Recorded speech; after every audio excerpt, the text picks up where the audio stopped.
मंगलमय मंगल करन गीत राग विज्ञान, नमो ताहि जाते भय हरहंतादि महान। करि मंगल करियो महा ग्रंथ करन को काज, जाते मिले समाज सब पावे निज पद राज। नमो अरहंताणं नमो सिद्धाणं नमो आयरियाणं नमो वज्रायाणं नमो लोहे सवसा उड़म। इस भव के सब दुखन के कारण मिथ्या भाव, तिनकी सत्ता नाश करी प्रगटे मोक्ष पाव। मोक्ष मार्ग प्रकाशक जी ग्रंथ चौथे अधिकार पर हम लोग स्वाध्याय कर रहे हैं। प्रयोजन भूत और अप्रयोजन भूत पदार्थ क्या हैं जिनको जाने बिना ये जीव मोक्ष मार्ग प्रकट नहीं कर सकता, अर्थात सुखी नहीं हो सकता। तो इनमें मिथ्या दर्शन की प्रवृत्ति बता रहे हैं। इसको जीव अजीव तत्व संबंधी अयथार्थ श्रद्धान है, और वो कैसे होता है, कैसे मानता है, तो उसको अयथार्थ श्रद्धान होता है। तो आशव तत्व संबंधी, बंध तत्व संबंधी संवर, निर्जरा और मोक्ष है ना, इस संबंधी अयथार्थ श्रद्धान क्या है, उसकी यहाँ बात चल रही है। तो अपनी कहाँ तक बात हो गई थी? निर्जरा तक बात हो गई थी, है ना। मोक्ष तत्व संबंधी अभी अपन ने शुरू नहीं किया था। देखो, तथा सर्व कर्म बंध के अभाव का नाम मोक्ष है। हो गया था, निर्जरा तो पूरा हो गया था ना, निर्जरा की चर्चा पूरी हो गई थी। तो लास्ट में बात आई थी, तथा इस जीव को इंद्रियों द्वारा सूक्ष्म रूप जो कर्म उनका तो ज्ञान होता नहीं, और उनमें दुखों के कारणभूत शक्ति है, इस पर अपनी बहुत चर्चा हो गई। उनमें दुखों के कारण, दुख तो क्या है? दुख तो मोह राग द्वेष है, दुख तो मोह राग द्वेष है। और दुख के कारण, दुख के कारण में कर्म तो है निमित्त, और कर्म के उदय में बाह्य सामग्री उत्पन्न होती है, संयोग बनता है। तो इस अपेक्षा से कह रहे हैं दुख के कारणभूत शक्ति। कब शक्ति काम करती है? वो अपने स्वरूप को नहीं जानते तो कर्म की शक्ति काम करती है, और ज्ञान शक्ति प्रकट हो तो कर्म की शक्ति क्षीण होती है, उदय में आके खिर जाता है कर्म। कोई सविपाक निर्जरा चलती है, कोई अविपाक निर्जरा चलती है कर्म की तरफ से। देखो, जो कर्म उदय में आके खिरता है उसको कहते हैं सविपाक निर्जरा, और कोई कर्म बिना उदय में आए ही खिर जाते हैं, वे उदय में ही नहीं आए, उससे पहले जीव के भावों का निमित्त पाकर वे खिर गए। क्या बोला? उदय में ही नहीं आए। जैसे जीव को मिथ्यात्व और अनंतानुबंधी कर्म बंधे हैं, पता नहीं कितने बंधे हैं, बहुत बंधे हैं। आज उसने पुरुषार्थ किया, आज तत्व ज्ञान किया, तो जो कर्म 1 मिनट बाद आता, 1 घंटा बाद आता, 10 भव के बंधे हुए हैं, 10 भव के बाद उदय में आते, और पूरा का पूरा वंश खिरा दिया, पूरी अनंतानुबंधी चली गई, और तत्व ज्ञान नहीं करता तो वे कर्म उदय में आते रहते, फिर नए बनते रहते, ऐसा। तो इसको क्या बोलेंगे? अविपाक निर्जरा। ये कर्म की तरफ से हैं दोनों शब्द, और एक है उदय में आके खिर जाए, सविपाक निर्जरा। ठीक है। अब जीव की तरफ से अविपाक निर्जरा, जीव की तरफ से क्या है? स्वभाव का आश्रय हुआ, अतीन्द्रिय आनंद प्रकट हुआ, जो कर्म बिना फल दिए खिर गए, तो उसको बोलेंगे सकाम निर्जरा, काम की निर्जरा। सकाम जीव में रत्नत्रय प्रकट होना, संवर निर्जरा प्रकट होना, वो क्या है? भाव निर्जरा प्रकट होना, वो है सकाम निर्जरा। और मान लिया है सम्यक दृष्टि, परंतु जितना परलक्ष्य हो रहा है और जितने राग द्वेष उत्पन्न हो रहे हैं, वो क्या है? अकाम निर्जरा।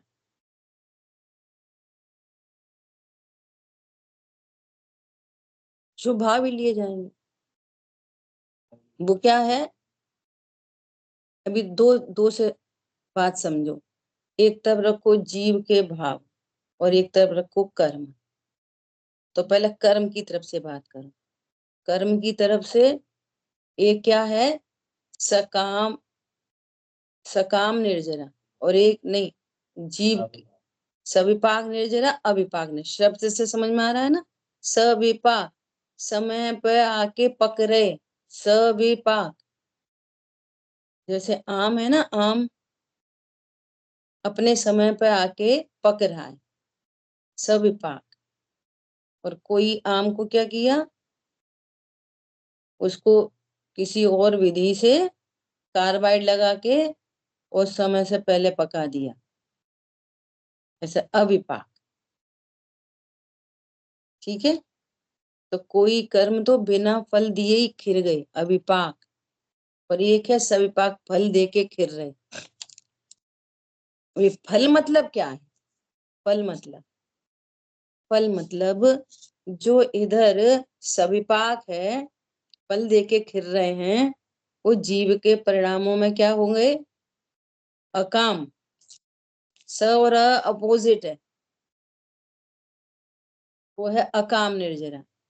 क्यों? फल, फल मतलब वे कर्म तो खिर रहे हैं, यहाँ तो राग देश हुआ, वो फल है। सकाम निर्जरा किसको कहेंगे?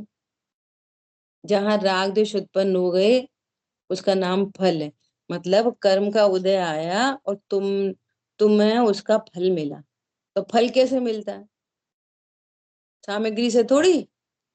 राग देश उत्पन्न हुए तो तुम्हें फल मिला उसका। नहीं आई समझ में? कर्म के उदय में गाड़ी मिल गई तो फल नहीं हुआ, आपको अच्छी लगी तो फल हुआ। एक्सीडेंट हो गया तो आपको दुख हुआ, तो वो फल हुआ। और दुख नहीं हुआ तो फल नहीं मिला। तो फल तो जीव अपने भावों में उसका लक्ष्य करने पर फल लेता है ना? ऐसा। तो ये जो जहां फल होता है, वो निर्जरा काम की नहीं है, वो अकाम निर्जरा है। और जहां कर्म का ये इधर तो फल नहीं आया, हमने बिना फल देने से पहले ही खिरा दिए, वो मोक्ष मार्ग की निर्जरा है। वो क्या है? मोक्ष मार्ग की निर्जरा, उसको कहते हैं सकाम निर्जरा। इधर अविपाक, इधर सकाम, स और अपोजिट है। इधर सकाम निर्जरा, उधर अविपाक निर्जरा। सकाम निर्जरा से जीव का भाव तो सकाम है, सकाम निर्जरा से अविपाक निर्जरा होती है। स्वभाव के आश्रय से कर्म बिना फल दिए खिर जाते। ठीक है। और दूसरी निर्जरा क्या है? उधर है सविपाक और इधर है अकाम। वो मोक्ष मार्ग में काम की निर्जरा नहीं है। मान लिया एक्सीडेंट हो गया और वो शांत है, तो वो शांत मंद कषाय रूप भाव है, तो मंद कषाय से अप्रत्याख्यान बंधेगी, वो काम की नहीं है। फिर भी दुखी होता, चिल्लाता उल्लाता, तो पाप बंध से बच गया, इतनी बात है। बंद तो हुआ ही है ना दोनों में, शांत रहे तो भी और नहीं रहे तो भी। देखो समझना, रामचंद्र जी युद्ध कर रहे, तो कितना क्रोध उत्पन्न हो रहा है ना, तो वो कौन सी निर्जरा है? सकाम। और सीता जी को जंगल में निकाल दिया और वे मौन थी, तो भी सकाम, दोनों ही सकाम है। नहीं अकाम, सॉरी सॉरी, अकाम निर्जरा है दोनों, एक को तीव्र कषाय, एक को मंद कषाय। कषाय तो हो ही गई ना, ये फल हो, इसको कहेंगे इधर से फल लिया उसने। और एक सिर पर सिगड़ी चल रही है और छपक श्रेणी आरोहण, केवल ज्ञान प्रकट होगा, उन्होंने फल ही नहीं भोगा उसका।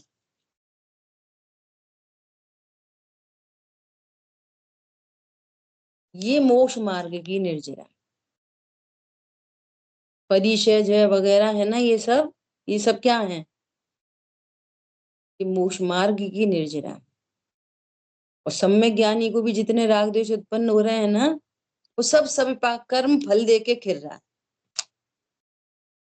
फल कर्म थोड़ी देता है फल, तुम राग द्वेष करते हो तो फल हुआ, और तुमने राग द्वेष नहीं किया तो फल नहीं हुआ।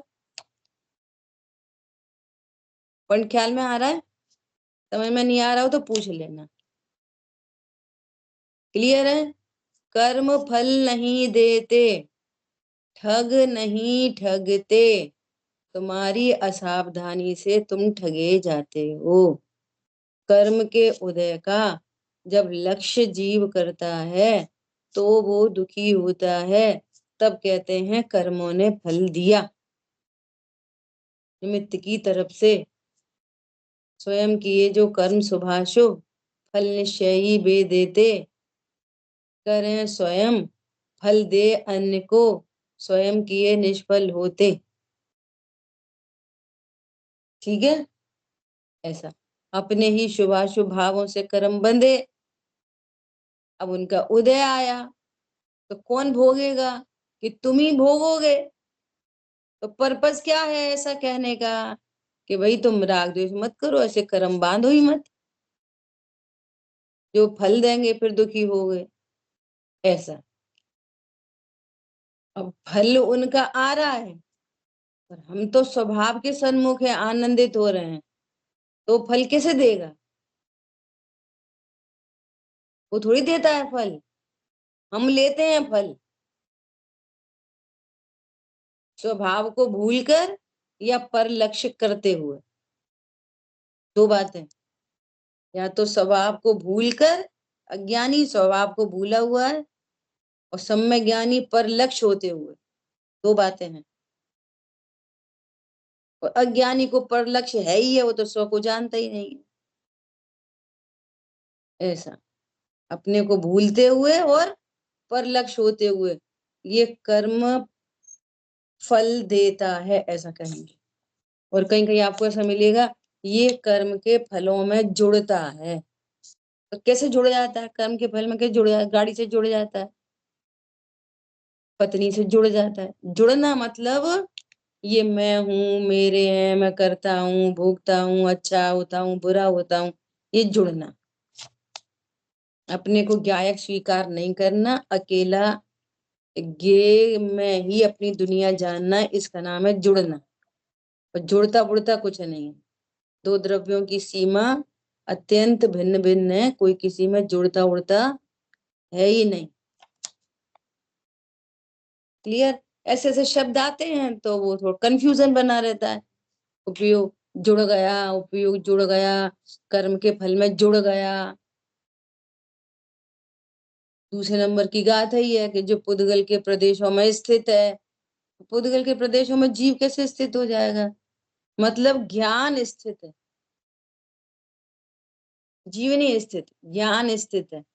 स्थित मतलब उस रूप अपने को जान रहा, उस रूप भी नहीं जान रहा तो उसमें कहीं ना कोई अप्रत्यक्षान प्रत्यक्षान संबंधी राग उत्पन्न हो रहा। ठीक है, ऐसा। देखो, एक और बात बड़ी टेक्निकल है। कल रास्ते में आ रहे थे तो आदरणीय कल्पना दीदी का प्रवचन सुना। तो बात कैसी आई, सुनने समझने जैसी है कि जैसे किसी को सम्यक दर्शन हो गया, और औपशमिक सम्यक दर्शन है, किसी को छायापशमिक सम्यक दर्शन, किसी को छायिक सम्यक दर्शन, और तीनों को है चौथा ही गुण स्थान। चौथे गुण स्थान में कोई औपशमिक वाला है, कोई छायापशमिक, और कोई छायिक। तो किसको निर्जरा ज्यादा होएगी, छायिक वाले को कि छायापशमिक वाले को? किसको ज्यादा होएगी, किसको कम होएगी?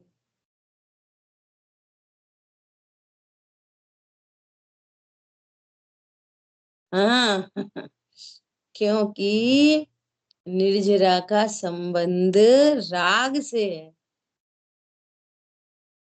गजब की बात है।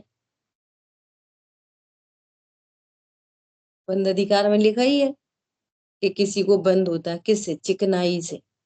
तो चिकनाई क्या है, राग। और तीनों को अनंतानुबंधी नहीं है, है ना? तो तीनों को निर्जरा कैसी होगी, एक जैसी। इसका मतलब क्या है, बहुत टेक्निकल बात है ये, कि जो बंध और आनंद, बंध और आनंद का जो संबंध है ना, वास्तव में वो राग से है। जितना अधिक राग उतना अधिक दुख, और जितना कम राग उतना कम दुख। अब कम ज्यादा मतलब अनंतानुबंधी में कम ज्यादा नहीं, वो तो लेशिया है। 4 कषाय का दुख तो ज्यादा, और 3 ये है कम और ज्यादा। क्या बोला? वो नहीं है जाति अनंतानुबंधी, और तीव्र मंद, जो तीव्र मंद है वो कम ज्यादा नहीं है, वो तो लेशिया है। 4 कषाय हैं और 3 रह गई तो कम हो गई, और 3 वाले को कम निर्जरा है, और जिसको 2 रह गई उसको ज्यादा निर्जरा है। निर्जरा मतलब अब कर्म दिखते हैं, कर्म नहीं, आनंद ज्यादा है। जिसको ज्यादा आनंद है उसको ज्यादा कर्म खिरेंगे, जिसको कम आनंद है उसको कम खिरेंगे। और जो दुखी ही रहता है उसको बंद ही बंद है अकेला। दुख ही कम ज्यादा हो एक ही जाति में तो उसको तो हर समय बंद है, चाहे वो सो ही रहा हो तो भी बंद है। विग्रह गति में ही बंद है, उससे बड़ी बात क्या होती। आई बात ख्याल में? अब इस पॉइंट पे अपन अगर एनालिसिस करें तो देखो, उस अनंतानुबंधी का कारण कौन है? तो कहेंगे मोह। तो मोह से बंध है, तो मिथ्या तो अनंतानुबंधी का तो जोड़ा है। अब मोह चला गया मतलब मिथ्या तो चला गया, तो सारा बंध खत्म हो जाए? नहीं, राग से बंध होता। अच्छा, मोह क्यों है? कि अज्ञान है। तो काम करेगा पूरा ज्ञान। सुनो, बहुत बहुत इंपॉर्टेंट बात है, ध्यान से सुनना सब लोग। वो मोह का भी कारण कौन कहेंगे? कि अज्ञान। अंदर अंदर निमित्त नैमित्तिक संबंध है पर्यायों में आपस में, कर्ता कर्म नहीं है पर्यायों में भी। कि ज्ञान सम्यक हो गया और प्रत्येक राग क्यों है? संबंधी नहीं है। वो परिणति जब स्वरूप में स्थिर होगी तभी होगी, ज्ञान से नहीं होती। स्थिरता विशेष ज्ञान से नहीं होती। फिर भी जिस समय जिस समय दो कषाय का अभाव होना है तब ज्ञान सन्मुख होगा, ऐसा निमित्त उपस्थित होएगा ज्ञान की तरफ से भी। ऐसा नहीं है ज्ञान बहिर्मुख हो जाए और संबंध कुछ है नहीं है और चलते फिरते खाते पीते ही स्थिरता विशेष हो जाए, वो अनुभूति के काल में ही होएगी, तो उसका निमित्त बनता है। और अनुभूति हो गई 100 बार और तो भी स्थिरता विशेष नहीं हुई। इससे पता चलता है ना निमित्त नैमित्तिक संबंध है, कर्ता कर्म नहीं। 100 बार अनुभूति हो रही है चौथे गुण स्थान में और चौथा ही बना हुआ है, 5वां क्यों नहीं हुआ? तो जब परिणति स्थिर विशेष होगी तभी होएगा। पॉइंट पकड़ में आ रहा है? ठीक है, अब सुनो। अब होना जाना तो है राग का अभाव, दुख तो उससे ही है।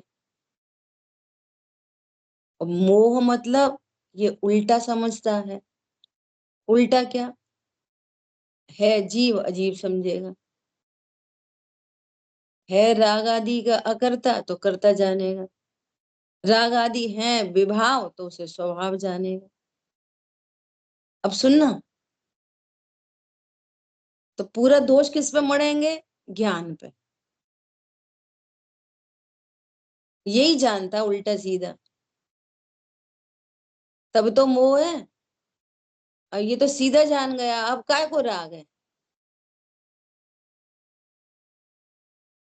सीधे जान लिया ना, स्व को स्व, पर को पर,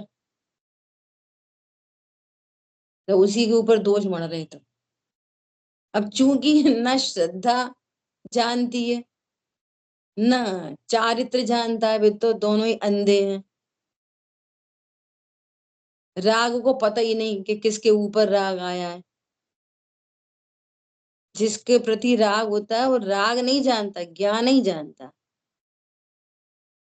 तो पूरी जिम्मेदारी किसकी पड़ जाती है? ज्ञान की। अब वो एक और खास बात, अब वो तो उससे भी ज्यादा विशेष बात क्या है कि स्वपर प्रकाशक ज्ञान का स्वभाव है।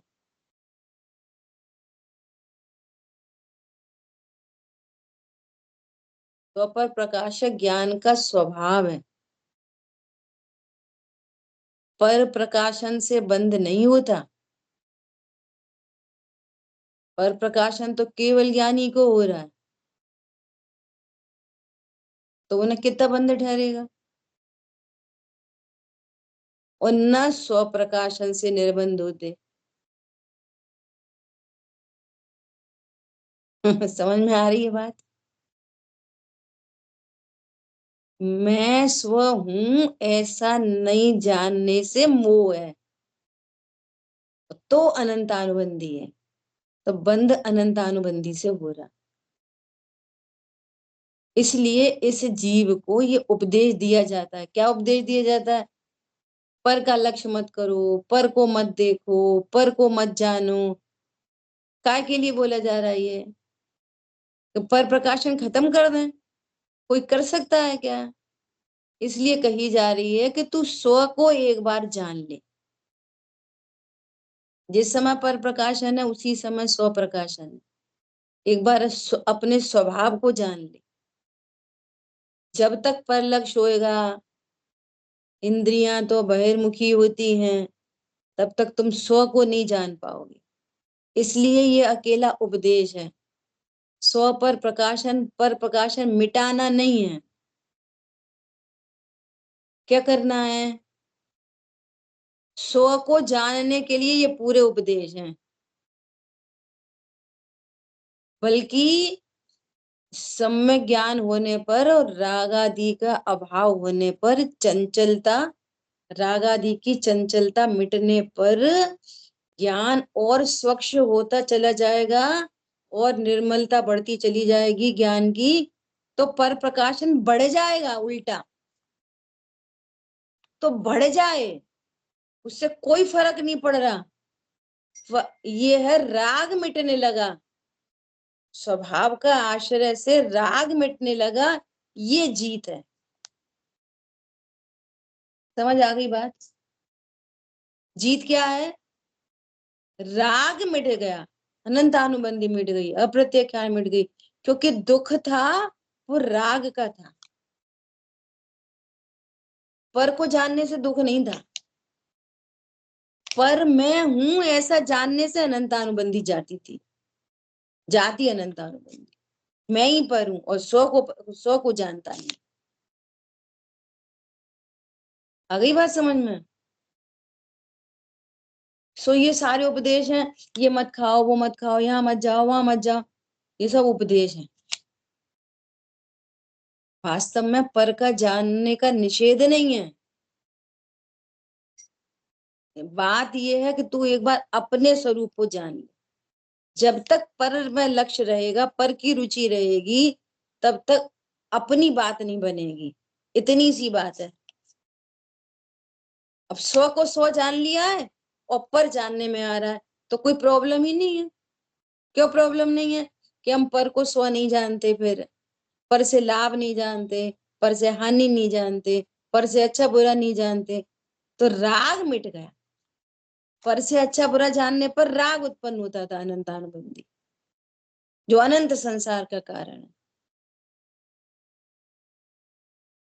पॉइंट ख्याल में आया? ये है बहुत इंपॉर्टेंट बात। पर उपदेश किसको देंगे? श्रद्धा को काय का उपदेश देंगे? चारित्र को काय का उपदेश देंगे? उपदेश पूरा किसको? ज्ञान को। तो ज्ञान से बोलते रहेंगे, क्या बोलते रहेंगे? तुम कहाँ पर में लगे हो, स्वभाव को जानो। ये सारी गलती उसी के मत्थे मरते हैं, तो फिर उसी को उपाय करना है। परंतु सम्यक दर्शन और सम्यक ज्ञान दोनों होने पर भी बंध और निर्जरा का संबंध राग से है। लोकालोक झलक गया और राग मिट गया है, इसलिए आनंद है। लोकालोक को जाने कि नहीं जाने, उससे कोई फर्क नहीं पड़ रहा। घटना क्या घटित हो गई? राग मिट गया।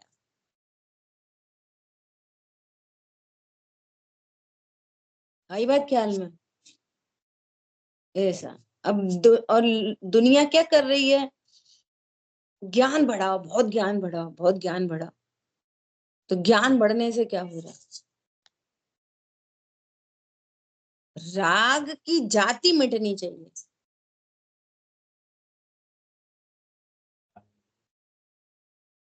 कोई टेंशन नहीं।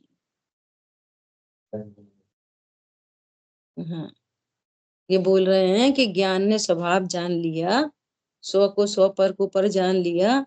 अब 96,000 भी हो तो टेंशन नहीं। अनंतानुबंधी है तो एक में समस्या है, तो कहेंगे भैया ब्रह्मचर्य से रहो। एक में समस्या है। बात एक की और 96,000 की है ही नहीं। ये तो दोनों पर द्रव्य है ही नहीं, और तुम्हारी चलती नहीं। तुम्हें एक मिलेंगी कि 96,000 के 4 के 6? इससे संबंध नहीं है। संबंध तो अपने आप को नहीं जानने का है, और जाना तो राग मिटता है। ठीक है? तो क्या बोल रहे हैं? इसलिए अन्य पदार्थों के ही निमित्त को दुखदायक जानकर उनका ही अभाव करने का उपाय करता है।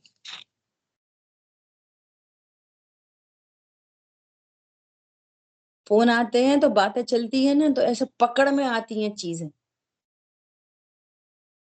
ज्ञान की स्वच्छता में बातें पकड़ में आती हैं।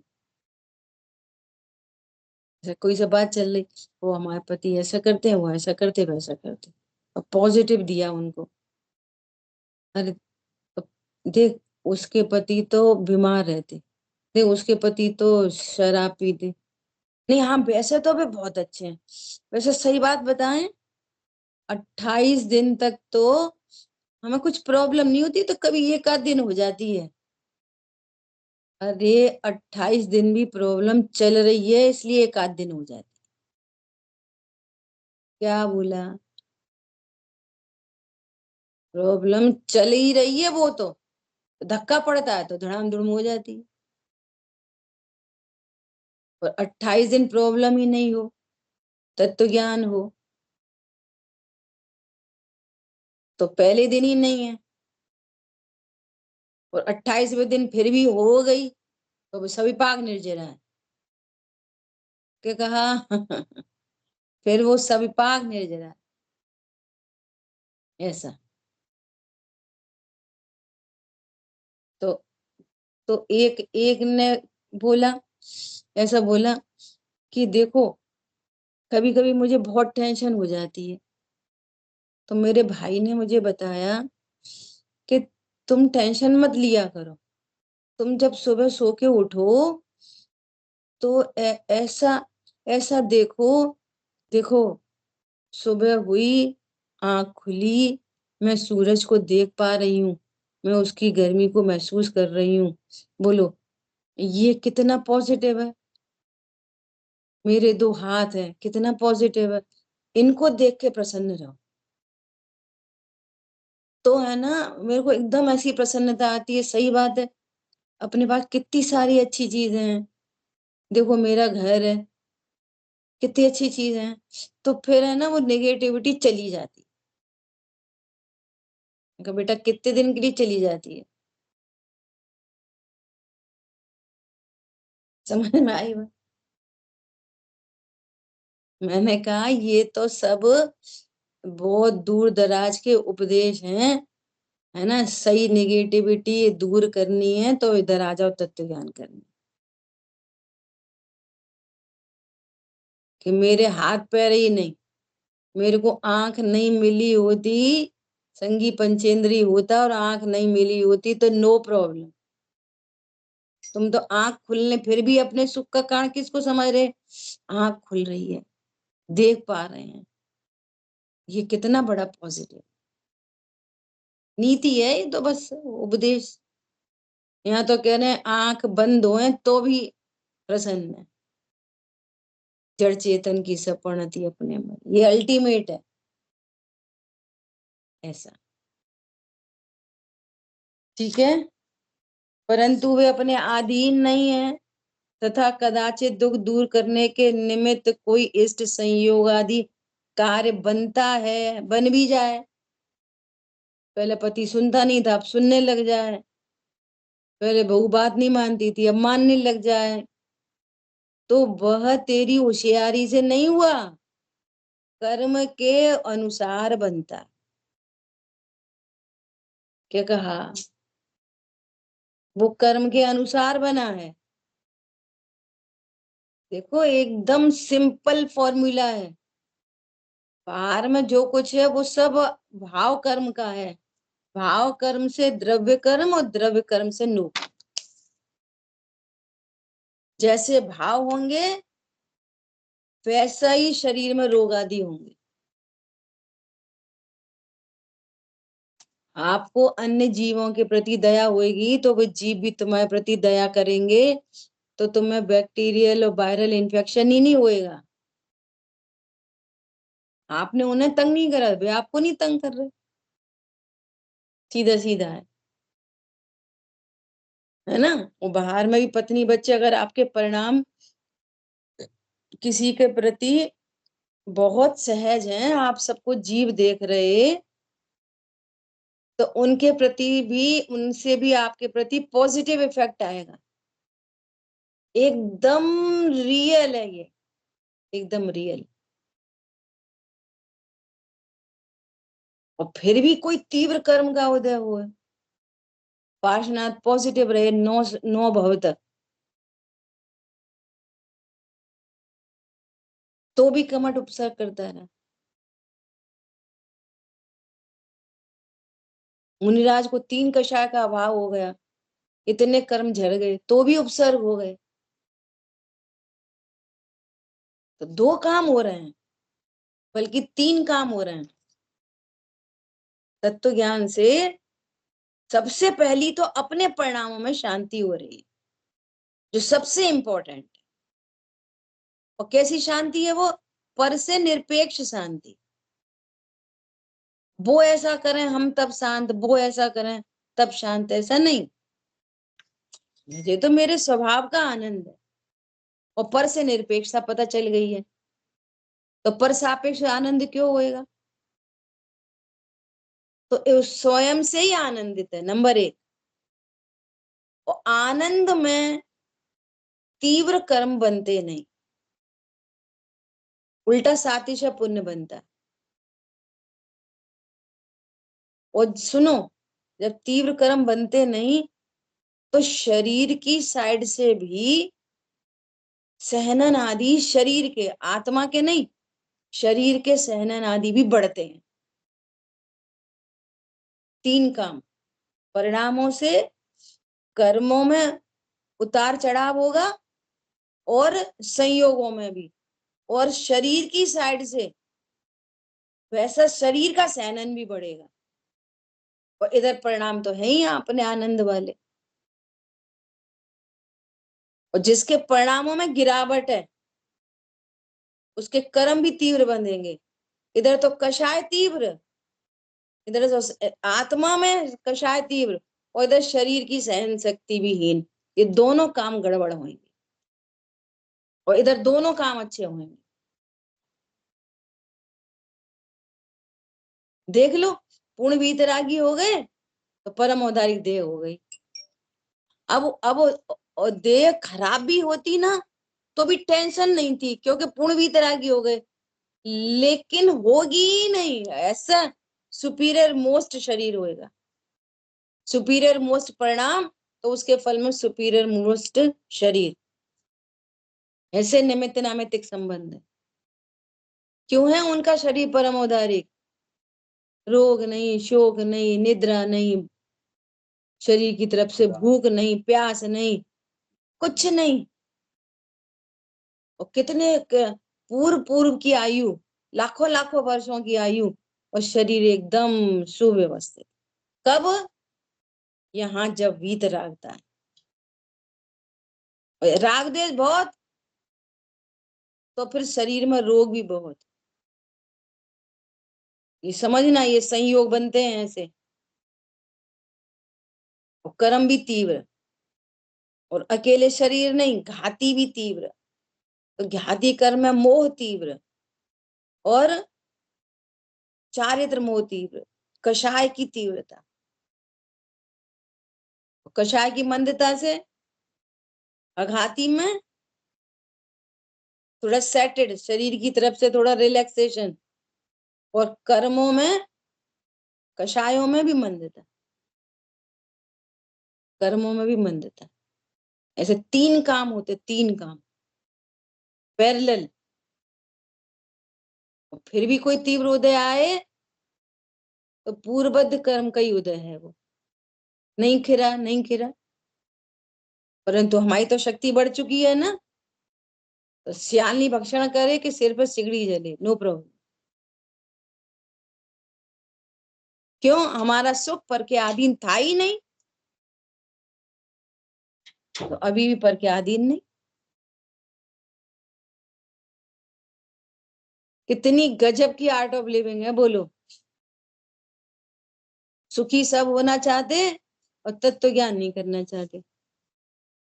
तो सुख की कल्पना मत करो फिर, झूठा है सब। ठीक है, वह भी कर्म के अनुसार बनता है, इसलिए उसका उपाय करके वृथा ही खेद ही बचता है। बचता ही नहीं है कुछ, खेद बचेगा। हमने अपने सुख का आधार पर को समझा है, और पर हमारे अनुसार परिणमन करता नहीं है, और कभी कर भी जाए वो भी कर्म के ही अधीन है ना। तो पर लक्ष्य में अकेला क्या बचता है? खेद खिन्नता बचती है, बस। इस प्रकार निर्जरा तत्व का अर्थार्थ ज्ञान होने पर अयथार्थ श्रद्धान होता है। देखो, ज्ञान की जिम्मेदारी है, उसी के मत्थे मड़ी गई है पूरी बात, तो उसी की जिम्मेदारी है। वास्तव में ज्ञान न बंध का कारण है, न मोक्ष का कारण। जब वो सही से नहीं जानता तो अनंतानुबंधी बंध का कारण है, और सही जानने लग जाता है तो अनंतानुबंधी की निर्जरा से बंध रुकता है, शेष कषाय बंध का कारण है। अगर राग ज्ञान को ही बंध का कहाँ कहोगे ना, तो ज्ञान तो सम्यक हो गया, अब क्यों बंध का कारण है? तो बोलेंगे ज्ञान की ज्ञानांतर प्रणति होती है ना, इसलिए पर लक्ष्य करता है ना, इसलिए। तो ऐसे निमित्त नैमित्तिक संबंध है। ज्ञान में जब परलक्ष्य होएगा तो नियम से राग होगा, तो परलक्ष्य से नहीं हो रहा, राग से बंद हो रहा है। फिर मत्थे मड़ देंगे ज्ञान के, इसने परलक्ष्य करा इसलिए बंद हुआ। तो तू स्वलक्ष्य कर,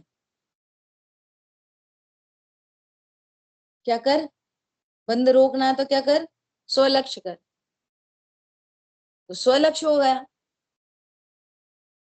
और स्थिरता विशेष हो गई। तो उतनी निर्जरा किससे हुई, स्थिरता से, स्वलक्ष्य से नहीं। और चौथे गुण स्थानवर्ती को स्वलक्ष्य है और पंचम गुण स्थानवर्ती को परलक्ष्य है, तो भी उसको निर्जरा ज्यादा है क्योंकि उसको राग कम है। स्वलक्ष्य परलक्ष्य से भी नहीं होती निर्जरा, निर्जरा होती है राग के अभाव से। क्लियर हुई बात? और ऊपर टॉप तक जाएगी ये वाली बात, पहले गुण स्थान से लेके टॉप तक ये वाली बात जाएगी। और राग को मोह को बंध का कारण जानोगे एकांत रूप से सर्वथा, तो फिर टॉप तक बात नहीं जाएगी, तो बात बनेगी नहीं। छाया सम्यक दृष्टि हो गया मिथ्यात्व की तरफ से, अब क्यों हो रहा बंद? कोई बोले भैया छाया क्षमिक है, औपक्षमिक है, छायक हो गया ना, ठीक है। अभी देखो मोक्ष तत्व संबंधी अयथा श्रद्धान। अब यहाँ मोक्ष को भी किससे कहा है, बंध को कर्म से कहा, निर्जरा को भी कर्म से कहा, मोक्ष को भी कर्म से ही कह रहे हैं। स्वरूप कैसा, जीव के परिणामों से, सुख की उत्पत्ति संवर, सुख की वृद्धि निर्जरा, और सुख की पूर्णता मोक्ष, ये है मोक्ष। जो बंध को तथा बंध जनित सर्व दुखों को नहीं पहचाने, उसको मोक्ष का यथार्थ सिद्धांत कैसे हो? बंध को नहीं जाने तो मोक्ष का सिद्धांत कैसे हो? जैसे किसी को रोग है, वह उस रोग को तथा रोग जनित दुख को न जाने, तो सर्वथा रोग के अभाव को कैसे भला जाने, कैसे भला माने? उसी प्रकार इसके कर्म बंधन है, यह उस बंधन को तथा बंध जनित दुख को न जाने, तो सर्वथा बंध के अभाव को भला कैसे जाने? विचार करो, जैसे बंधन में ही अच्छा लगता हो। कैसे अच्छा लगता है बंधन में? भैया घर में सब लोग हों, मोड़ा मोड़ी हो, थोड़ा अच्छा परिवार हो, बड़े वो अपन लोग सब इकट्ठे जिएंगे, इकट्ठे मरेंगे, हम तुम साथ साथ ही रहेंगे, नौ भव की प्रीति, सात भव की प्रीति। तो ये नहीं समझ में आ रही ये बंधन है कि कहा? अरे ये बात ख्याल में, जीवन साथी सदा ही साथ रहो, अब साथ ही रहो।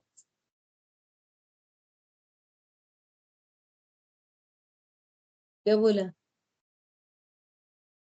अच्छा, अब ये साथ और बिना साथ की जब बात चलती है ना, तो फिजिकली साथ और बिना साथ समझते। अरे ज्ञान ने अपने को पर से लाभ हानि जाना है, ये ज्ञान ने साथ किया, साथ तो कभी होता नहीं। जिसमें जिसको जग में जिसको निज कहता मैं, वो छोड़ मुझे चल देता। मुझे तो कल एक वो गाना याद आ रहा था रास्ते में, क्या, कोई लोग सुनते हैं तो वे कहते हैं गाने की बातें नहीं करो, तो उनसे अपन क्षमा मांग ले रहे पहले से, ठीक है। कसमें वादे प्यार वफा सब बातें हैं, बातें हैं, बातों का क्या। अब देखो कैसा लिखा है किसी ने, अभी तो सब द्वेष रूप लिखा है। तो भैया तुमने हमसे कसमें खाई थी, वादे किए थे, तो बातें कसमें और बातें तो कर्माधीन है, उनमें किसी की चलती नहीं। कोई किसी का नहीं रे साथी, क्या बातें हैं, बातों का क्या। मैं तेरे लिए चांद तोड़ लाऊंगा, बातों का क्या है। कोई किसी का नहीं रे जग में, झूठे रिश्ते हैं, नातों का क्या। तो वे भी कह रहे हैं, कोई भी कह रहा है, जिसने लिखा हो क्या पता वो क्या खाता पीता हो। हम तो सपोज में कह रहे हैं, सज्जन भी हो सकता है कोई बाहर ही। आ रही है बात ख्याल में। ये तो तत्व ज्ञान है। ज्ञान में परद्रव्य झलकते हैं, कौन किसी का होता है।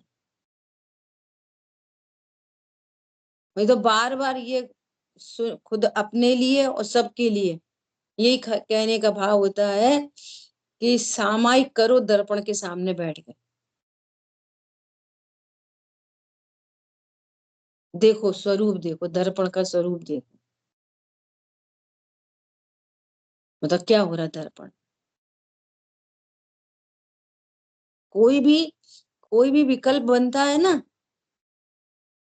तो तुरंत ख्याल में आता, देखो ये ज्ञान में सब झलक रहे है, कुछ नहीं, फालतू की मारा मारी। गे मतलब आपने गे शब्द इस्तेमाल करा, उसका अर्थ है मैं गायक हूं। ऐसा नहीं ये पत्नी गे है, पत्नी गे नहीं होती। अब कथन कैसे किया जाएगा, तो जिनवाणी में चप्पे चप्पे पे व्यवहार के कथन है। जब गायक स्वीकार किया तो पत्नी कौन होती है, कोई नहीं, व्यवहार ने इसके असद्भुत के कथन है सारे। इधर पत्नी बोल रहे, इधर गे बोल रहे, समझ में आ रही है बात। इधर बच्चे, इधर गे, इधर दूध फैल गया, गे, दूध अपने ही है, नुकसान अपने ही लग रहा है, और गे है। अरे गे होने पर आनंद होता है, अनंतानुबंधी छूटती है, प्रत्यज्ञान छूटती है, उसका नाम है गे। मतलब मैं गायक, जिसने गायक स्वीकार किया अब राग बचेगा, और कच्चे उड़ जाएंगे कर्मों के और राग के। ज्ञान कांड से कर्म कांड होता है। आई बात ख्याल में। बोलो। बंधन को स्वीकार करता है ज्ञान में, और बंधन नाम की चीज दुनिया में नहीं, खुद से स्वीकार किया गया है बंधन। तो बंध बुरा नहीं लग रहा, ये कह रहे हैं यहाँ पे, वो बंधन बुरा ही नहीं लग रहा है नहीं। यही तो कैसी कैसी टेक्निकल बात है, स्या स्याद बात है बता। क्या बोला इन्होंने, इन्होंने बोला बंधन एग्जैक्टली है नहीं, वो मान रखा है, और फिर बंधन हो रहा है। बंधन है नहीं, और बंध मान रखा है, तो फिर बंद हो रहा है। ये कैसे कैसे। हाँ तो ही बंधन नहीं है। मतलब द्रव्य स्वभाव में बंधन नाम की चीज नहीं है, और अपने को निर्बंध, बिल्कुल शुद्ध सुरक्षित, पर से अत्यंत अत्यंत निरपेक्ष, मेरी मेरे सुख दुख का कोई संबंध नहीं होने पर भी स्वरूप नहीं जाना, तो बंधन हो रखा है। माना नहीं ना, तो बंधन हो रखा है। तो कहाँ पे बंधन हुआ, उधर ही निमित्त नैमित्तिक संबंध, पर्याय में भी बंध नहीं होता। वो प्रभु द्रव्य में तो होता ही नहीं, पर्याय में भी नहीं होता। कैसे नहीं होता पर्याय में? क्योंकि मेरी पर्याय का काम भी मात्र जानना है। वो जानेगी कि बंध जाएगी? जो क्षय उपशम ज्ञान वगैरह वगैरह ये सब है ना, ये तो सब विशेष पर्याय है। और ये मैं नहीं, मेरी पर्याय नहीं, तो आश्रव की पर्याय है, मेरी नहीं है। किसकी पर्याय है वे? आश्रव की, मेरी नहीं। तो बंधन को, अब ये जो निमित्त नैमित्तिक संबंध बन रहे हैं ना पर्याय से, हूं मैं सर्वज्ञ स्वभावी, और फालतू का क्षयोपशम। मुझे केवल ज्ञान प्रकट होना चाहिए कायदे से। इसलिए अब पर्याय के निमित्त नैमित्तिक संबंध की ओर से बंधन की बात की जाएगी। तुझे बंद हो रखा है। आत्मा सिद्धों जैसी और अल्पज्ञता, सिद्धों जैसा सुख स्वरूपी और दुखी। तो ये आकुलता को भी दुख रूप नहीं समझ रहा, ये बड़ी कष्ट की बात है। अब इसमें क्या है? अब जी क्या आकुलता हो गई? जैसे ये पढ़ाने का भाव आ रहा बार बार बार बार, थोड़ा इस दृष्टांत से समझा दें, उससे समझा दें, अब ये आकुलता ही नहीं लगी। ये तो हम विश्व का महानतम काम कर रहे हैं। अरे महानतम काम ये है कि तुम अपने को ध्रुव जानो और जानते ही रह जाओ। नहीं, वो तो हमने जान लिया, हम तो अणुव्रती हो गए। तो कोई एहसान थोड़ी है अणुव्रती हो गए, नहीं हम तो महाव्रती भी हैं। अरे तुम केवल ज्ञानी हो ना, क्यों कोई को समझाने में लगे पड़े? क्या कहा? केवल ज्ञानी हो ना, ये पर्याय की तरफ से। और चौथा गुण स्थानवर्ती क्या कह रहा? देखो स्यादवाद, वो कह रहा केवल ज्ञान तब आना हो, मैं तो अभी परिपूर्ण। स्यादवाद समझ रहे? कब पर्याय की तरफ से बात, कभी द्रव्य दृष्टि से बात। और द्रव्य दृष्टि है किसके लिए? अपने आनंद के लिए, पर्याय की शुद्धता बढ़ाने के लिए। काय के लिए द्रव्य दृष्टि? जैसा द्रव्य और वैसी पर्याय प्रकट हो। तुम सुख स्वरूपी हो तो परिणति में सुख सुख प्रकट हो, परिपूर्ण सुख प्रकट हो, मैचिंग हो जाएगी द्रव्य पर्याय की। अभी मैचिंग नहीं हो रही, अभी मैचिंग नहीं है। द्रव्य कैसा, पर्याय कैसी। स्फटिक मणि है ट्रांसपेरेंट और रंग बिरंगी दिख रही फालतू में। हटाओ भैया ये सब पन्नी बन्नी, तो सारी पन्नी हट गई, मोक्ष हो गया। ये एंगल है यहाँ पे। सर्व कर्म बंध का अभाव सो मोक्ष है। जीव के भावन से बोलो तो पूर्ण सुख का होना सो मोक्ष है, पूर्ण ज्ञान का होना सो मोक्ष है, अपनी अटूट श्रद्धा होना सो मोक्ष है। ये सब भाव मोक्ष है। कंप्लीट पुरुषार्थ प्रकट होना, ये भाव मोक्ष है। वो अंतराय कर्म बंधा है तब तक, ये बंद कोई नहीं स्वीकार कर रहा। आ रही है बात ख्याल में? कर्म और भाव ऐसा। शेष चर्चा आगे करेंगे। चिन्वाणी के ज्ञान से सूझे लोकालोक, तो वाणी मस्तक न सदा ले तो। बोलिए द्वाशांग मई जिनवाणी माता की जय। जय जिनेन्द्र सभी को।